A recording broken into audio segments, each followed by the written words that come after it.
అపవాది నువ్వు కంచె వేశావు కదా అని దేవుడితో చెప్పినప్పుడు అప్పుడు దేవుడు ఏం చేశాడు అని అంటే కంచెని తీశాడు. ఇక్కడ ఈ విషయం గుర్తుపెట్టుకోండి. ఎవరు తీశారంట యోగు చుట్టూ ఉన్న కంచెని? దేవుడు తీశాడు. మన చుట్టూ ఉన్న కంచెని ఇద్దరు మాత్రమే తీస్తారు. ఇద్దరికే హక్కు ఉంటుంది. ఇద్దరికే హక్కు ఉంటుంది. ఆ ఇద్దరు ఏదో ఒకళ్ళు ఎవరు? ఒకరు దేవుడు. రెండో వ్యక్తి ఎవరు? రెండో వ్యక్తి ఎవరండి? రెండో వ్యక్తి ఎవరు అంటే యోబే రెండో వ్యక్తి. ఒకవేళ యోబు యథార్థతను విడిచిపెడితే, న్యాయాన్ని విడిచిపెడితే, దేవుని యందు భయము భక్తి కలిగి చెడుతనమును విసర్జించాడే, భయాన్ని భక్తిని వదిలిపెట్టి చెడుతనమును కనుక ప్రేమించినట్లయితే ఏమైందో తెలుసా? యోబు తన చుట్టూ ఉన్న కంచెను తానే తీసుకున్నవాడైపోతాడు. ఎలాంటి పరిస్థితి అంటే యోబు కూర్చున్నటువంటి ఆ బొమ్మని యోబు ఏం చేసుకుంటాడు? నలుపుకున్న పరిస్థితి. కాబట్టి గమనించండి ప్రియమైన దేవుని బిడ్డలారా, ఈరోజు దేవుడి వాక్యం చదివేస్తా ఉన్నది ఏంటి అంటే మన కంచెని ఎవరు తీయాలా? దేవుడే తీయాలా. మన కంచెను మనం తీసుకున్నామనుకో మనం ఏమైపోతామంటే పిల్లరా నిత్య నాశనానికి మనం పాత్రులైపోతాం. దేవుడి కనుక మన కంచెను తీస్తే, యోబు కంచెను తీసినప్పుడు ఏమయ్యాడో తెలుసు? 42వ అధ్యాయంలో రెండంతలుగా ఆశీర్వదించబడ్డాడు. దేవునికి స్తోత్రం, హల్లెలూయా. మన చుట్టూ ఉన్న కంచెని దేవుడే తీయాలి, కానీ మనం తీసేస్తే గనక నిత్య నాశనానికి పాత్రలు అవుతాము. దేవుడు తీస్తే గనక రెండంతలుగా మనం ఆశీర్వదించబడతాము. కాబట్టి గమనించండి ప్రియమైన దేవుని బిడ్డలారా, దేవుడు యోబు జీవితంలో ఆ కంచెను తీసినప్పుడు సాతాను ఏం చేశాడంటే యోబుకు కలిగిన దాన్నింటినీ కూడా ఏం చేశాడు? ఒక్క దినములోనే తీసేసాడు. కానీ యోబు తన యథార్థతని విడిచిపెట్టలా, న్యాయాన్ని విడిచిపెట్టలా, భక్తిని విడిచిపెట్టలా. యోబు చెడుతనాన్ని ఇష్టపడలా. ముందు ఎలాంటి స్థితి కలిగి ఉన్నాడో అదే స్థితి కలిగి ఉంది. ఒక సంఘంతో ప్రకటన గ్రంథంలో అంటాడు, నీవు నీ మొదటి ప్రేమను విడిచిపెట్టి మరిచిపోయావు, విడిచిపెట్టావు అని మాట మాట్లాడుతూ ఉంటాడు. కానీ యోబు అయితే అలా లేడండి. యోబు ఎలా ఉన్నాడు? యోబు ప్రారంభంలో ఎలా అయితే దేవుడు కంచె వేసే సమయానికి ఉన్నాడో, యోబు జీవితంలో ఎన్ని ప్రతికూల పరిస్థితులు వచ్చినా యోబు స్థితి మారలా. ఈరోజు నీ భక్తి నా భక్తి అలా ఉండాలి. అయితే అలాంటి స్థితిలో ఉన్నప్పుడు దేవుడు కంచెను తీశాడంటండి. దేవుడు మన చుట్టూ ఉన్న కంచెను ఎప్పుడు తీస్తాడు తెలుసా? 2 సందర్భాల్లో తీస్తాడు.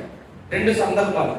ఒకటేంటంటే మనము స్థిరముగా విశ్వాసములో నిలకడగా ఉంటూ ఆయనకి నిజమైన నమ్మకమైన వారిగా మనం ఉన్నప్పుడు తీయడానికి ఆయన ఇష్టపడతాడు. ఎందుకనంటే అపవాదికి చూపించడానికి, రే ఇదిగో నా ఓడి చూడండి అంటే, ఉదాహరణకి చెప్పన, కోడి పందాలప్పుడు లేదా పొట్టేళ్ళు పందాలు వేసేటప్పుడు ఏం చేస్తారండి? దాని యజమాని దాని యొక్క శక్తి బలం తెలిసినప్పుడు ఏం చేస్తాడు? దాన్ని దుబ్బి చూడరా ఇదిగో అని ఆ కోడి పందాలు వేసేటప్పుడు నీళ్ళలో నోట్లో నీళ్లు ఇచ్చేసుకొని పూ అని గుడిసి దాన్ని దుబ్బి పంపుతాడు అనమాట. దేనికి? పందానికి పంపుతాడు. ఇప్పుడు యోగుని అట్లా పంపాడు. దేవునికి స్తోత్రం, హల్లెలూయా.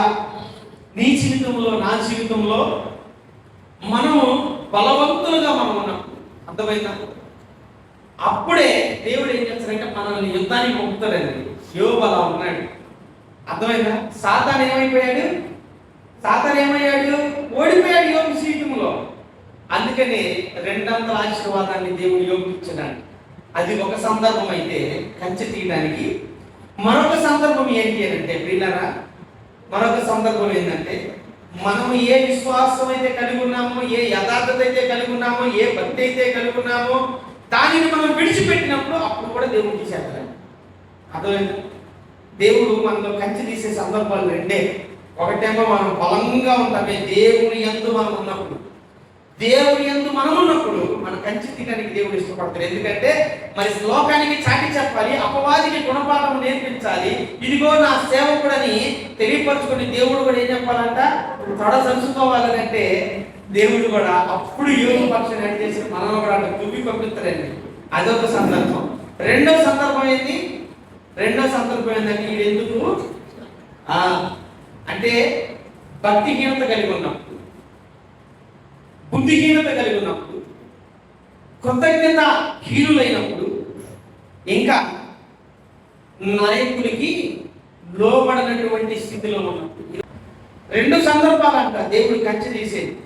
ఒకటేమో ఆయనకి నమ్మకమైన వారిగా ఉంటూ బలంగా మనం ఉన్నప్పుడు మనల్ని పోటీ కోసం నిలబెట్టి బరిలోకి దించుతాడంట దేవుడు. ఎందుకని? అవతలుడికి తెలియాలి. ఎవడికి తెలియాలి? ఇప్పుడు వాడికి తెలియాలి.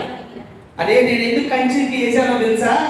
వాడి ఇంటోడు నేను కంచె తీసినా కానీ నువ్వు వాడిని ఏమి చేయలేవురా బాబు అని చెప్పి దేవుడు కంచెని తీశాడండి. దేవుడు మనల్ని పందెంలో మనల్ని వదిలిపెట్టేవాడిగా మనం ఉండాలి. దేవుడు అర్థమైందా? దేవుడికి ఊరు కావాలంట లోకమంతటా సంచారం చేస్తున్నాడు దేవుడి కన్నులు. దేనికోసం అంట?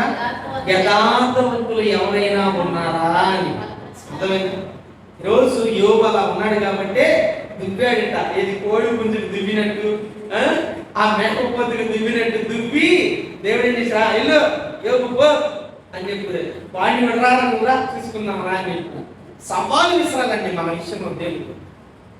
అది భక్తి అంటే, అది యథార్థం అండి.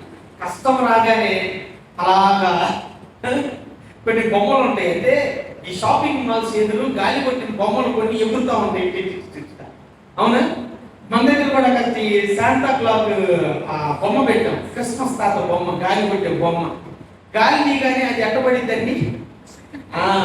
శ్రమ రాగానే ఇట్లా పడిపోయామనుకో, అట్లాంటి వాళ్ళ దేవుడు పందానికి వదులుతాడా? చెప్పండి.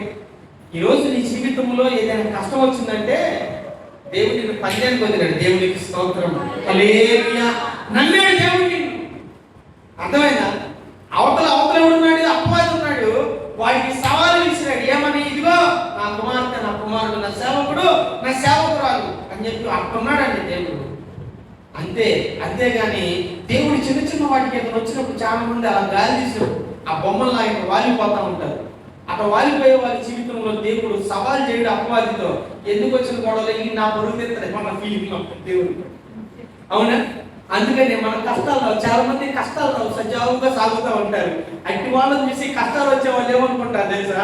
వాడు బాగున్నాడు కదా, వాడు ఆదివారం సరిగ్గా మందిరానికి కూడా రాడు కదా, వాడేమో బాగున్నాడు, నేను మందిరానికి వెళ్తాను, నేను కానుకలు ఇస్తాను, నేను మంచి పాటలు పాడతాను, నేను ఆరాధన చేస్తాను, సేవకులకి ఆతిథ్యం ఇస్తాను, అయినా కానీ నా జీవితం ఇందుకు ఎలా ఉంది అంటే ఎందుకో తెలుసా? నువ్వు బలం కలిగి ఉన్నావు. దేవునికి స్తోత్రం. అది నీ కష్టం వస్తుందంటే నువ్వేం కలిగి ఉన్నావు? బలము కలిగి ఉన్నావు దేవుని అని. ఎవరు మన బలం? ఎవరు మన అతిశయం? దేవుడే. అందుకని నీకు వచ్చినాయి. వాడికి ఎందుకు రాలేదంటే వాడు గాలి ఊదిన పోరండి. గాలి పోయిందనుకో పడిపోతాడు. దేవుడి నామానికి అవమానం చేస్తాడు. ఆ విధంగా మనం మీరేం చేసుకోవాలి తెలుసా? ఈ రోజున మిమ్మల్ని మీరు నూతనమైన బలములోనికి ఉత్సవంలో తెచ్చుకోండి. ఎవరన్నా మీ ముందుంటే వాడు మంచిగా లేడు అయినా ఆశీర్వదించబడుతున్నాడు, దేవుడు వాడి పట్ల కృప చూపిస్తున్నాడు, మీ పట్ల చూపించు. వాడి పట్ల చూపిస్తే వాడు తొలగిపోతాడు, మీ పట్ల చూపిస్తే వాడు మీలాగా మారుతాడు. అందుకే మీకు కష్టాలు, మనకు అందుకే కష్టాలు. దేవునికి స్తోత్రం. హల్లెలూయా. కాబట్టి గమనించండి, ఒకటైతే అందుకోసం దేవుడు కంచెం తీస్తాడంట. రెండవదంట గమనించాలి ప్రియమైన దేవుని బిడ్డలారా, ఎలాంటి పరిస్థితుల్లో అంటే మనము బుద్ధిహీనులుగా ఉన్నప్పుడు దేవుడు కంచెం చేస్తాడు. రాసుకోండి, ఆ మాటలను రాయగలిగే వాళ్ళు గుర్తుపెట్టుకోండి. బుద్ధిహీనులుగా ఉన్నప్పుడు కంచెం చేస్తాడు, భక్తిహీనులుగా ఉన్నప్పుడు కంచెం చేస్తాడు. తర్వాత కృతజ్ఞత లేని వారిగా మనం జీవిస్తున్నట్లయితే కంచెన చేస్తాడు. ఇంకా నాయకులుగా ఉన్నటువంటి వారి మాట విని వారికి లోబడకపోతే దేవుడు కంచెను చేస్తాడు. ఈ 4 విషయాలు నేను వివరించి నా మాటలు నేను ముగిస్తాను. ఓకే.